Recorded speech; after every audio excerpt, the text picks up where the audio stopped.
mendalami penggunaan gas air mata di Stadion Kanjuruhan, Malang. Apakah ini sudah sesuai dengan prosedur? Jika sudah diketahui hasilnya, akan disampaikan ke publik. Kemarin malam, aparat menembakkan gas air mata ke kerumunan supporter ketika situasi sudah tidak kondusif. Diduga akibat inilah banyak supporter yang tewas karena sesak napas.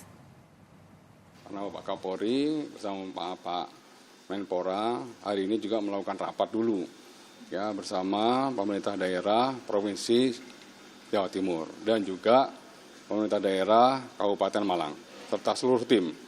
Ya tentunya sesuai dengan arahan Presiden ya berikan kesempatan kepada tim ini untuk bekerja dulu.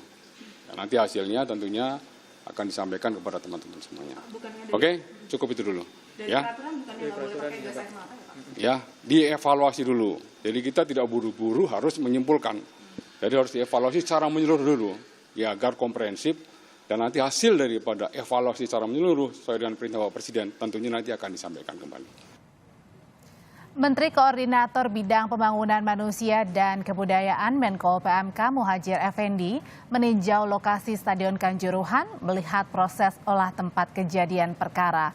Menko PMK bilang atas kejadian ini harus ada pihak yang bertanggung jawab sebab pemerintah telah melonggarkan kegiatan pertandingan sepak bola pada saat COVID-19 masih ada di Indonesia.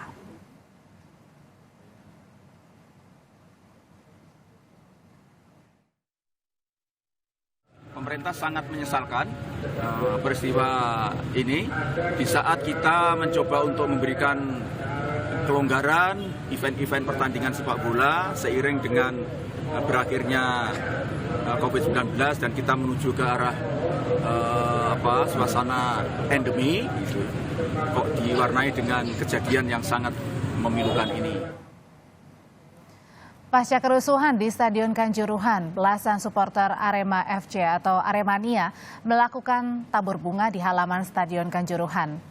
Belasan Aremania ini mendatangi Stadion Kanjuruhan dengan membawa atribut Arema FC serta bendera duka cita.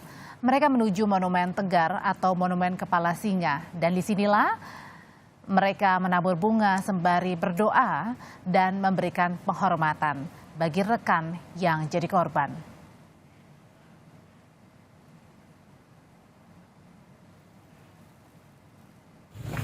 Saya sedih,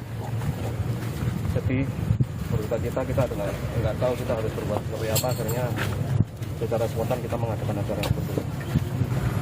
Ya kami berharap sepak bola Indonesia menjadi lebih baik dan semua pihak stakeholder sepak bola Indonesia semoga berbenah agar kejadian serupa tidak terulang kembali di masa yang akan datang. Saudara, BPBD Kabupaten Malang membantu proses evakuasi